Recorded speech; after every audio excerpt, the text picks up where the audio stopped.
अब बताइए पत्रकार का क्या काम है। नीरज ने ही लिखा था एक दिन, मैं बराबर कोट करता हूं कि अगर कोई कहे कि बारिश हो रही है, कोई कहे कि बारिश नहीं हो रही है, तो पत्रकार का काम है जाके बताना कि कोई एक झूठ बोल रहा है। और एक दिक्कत सरकार को सबसे ज्यादा इस बात से है कि एक बड़ा सेक्स जो संस्थागत मीडिया है वो उनके साथ, वो उन पर सवाल नहीं पूछ रहा है। नोटबंदी में सब कुछ ठीक था, लोग नहीं मरे, लाइनें नहीं लगी थी। आप लोग बताइए कलेजा पर हाथ रख के। आज गैस मिल रहा है सबको, दिक्कतें नहीं है। मोटा मोटा सवाल है, आज क्या सब कुछ हरा हरा है क्या, मतलब क्या कहा जाए। लेकिन सवाल यह है कि नेशनल दस्तक जैसे जो प्लेटफॉर्म है या द जनता लाइव है, हम लोग की तो और दोहरी तकलीफ है। एक तो हम लोग के पास संस्थागत ढांचा नहीं है, और उसमें भी सोचिए ऐसा नहीं है कि सरकार के खिलाफ वाले भी लोग पत्रकार बहुत हैं, उन पर भी दिक्कत यह है कि उनको लगता है कि उनका जो नैरेटिव है, जो इलेक्शन नैरेटिव है, पॉलिटिकल नैरेटिव है, हम लोग लगातार बात कर रहे हैं कि जो वीकर सेक्शन के लोग हैं, दलित हैं, पिछड़े हैं, किसान हैं, आदिवासी हैं, अल्पसंख्यक हैं, वो धार्मिक हिंसा में शामिल ना हो, कम्युनल राइट्स में। क्या ये गलत है बोलना? हम लोग कह रहे हैं कि आप लोग स्कूल जाइए, अस्पताल की मांग कीजिए, आप लोग रोजी रोटी आपके लिए बहुत जरूरी है क्योंकि आप गरीब हैं, लाचार हैं, बेबस हैं। क्या ये बात करना गलत है? हमारा तो इसलिए बंद किया गया है क्योंकि हम इस देश के एक बड़े सेक्शन को यह समझाने की कोशिश कर रहे हैं कि आपको स्कूल जाना है, पढ़ना लिखना है, आपको किसी भी सांप्रदायिक दंगे में शामिल नहीं होना है। हमें कोई मतलब नहीं है कि धार्मिक तांडव से, हमें कोई मतलब नहीं है, सरकारें आती जाती रहेंगी। इसलिए ये जो नैरेटिव हमारे साथ, पता है, मैं थोड़ा सा नेशनल दस्तक के साथ पता है क्या दिक्कत है, हमारे खिलाफ सरकार कम होगी।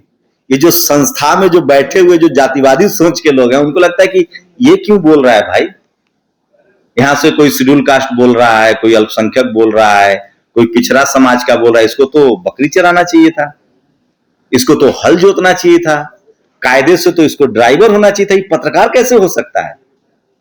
हमारी समस्या दूसरी है भाई, सरकार से भी है, और जो सिस्टम में जातिवादी सोच के लोग हैं वो तो हमको, उनका बस चले तो हमको श्राप दे दे, भस्म कर दें।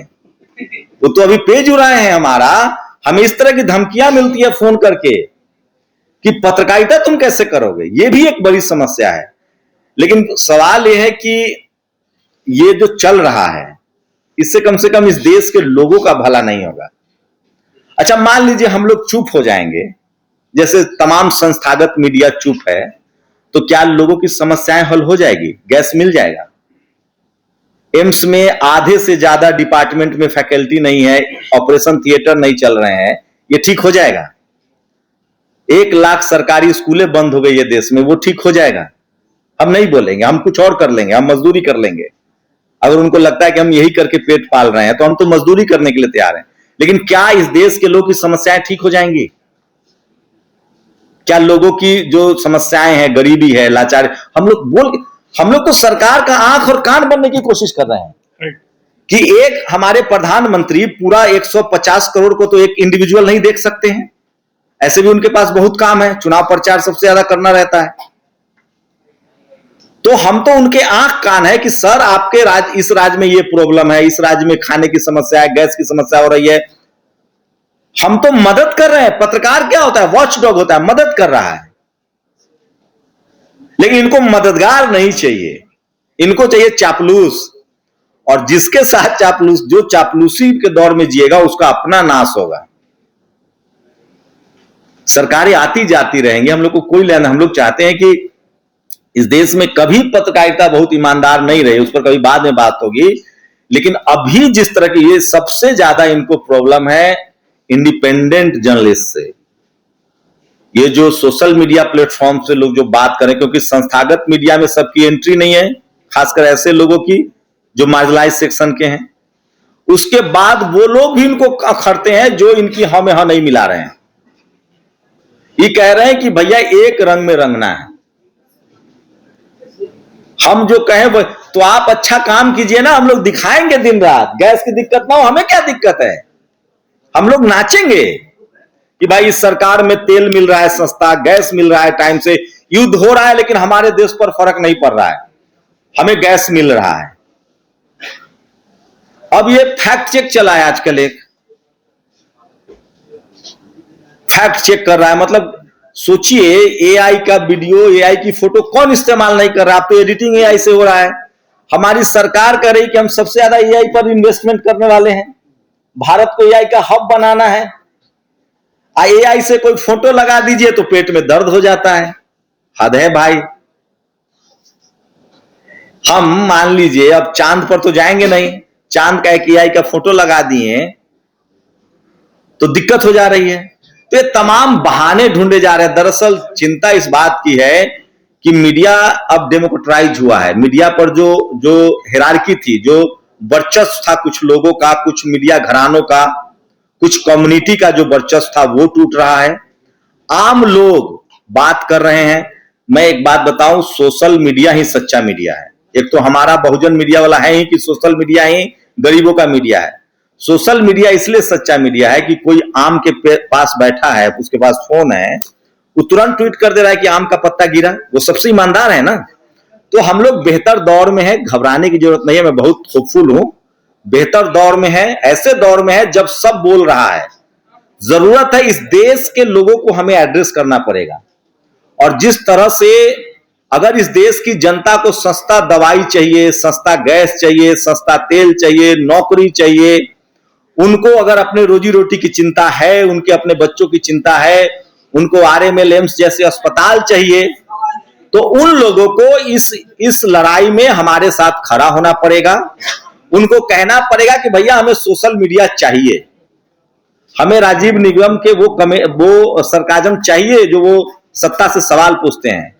हमें पंकज श्रीवास्तव जिस तरह से बताते हैं कि किस तरह से ये बजट इतने का था, ये झूठ बोला जा रहा है, ये सच बोला जा रहा है। हम लोग सरकार की दुश्मन नहीं है भाई, न सत्ता के दुश्मन है, हमारा क्या लेना देना है।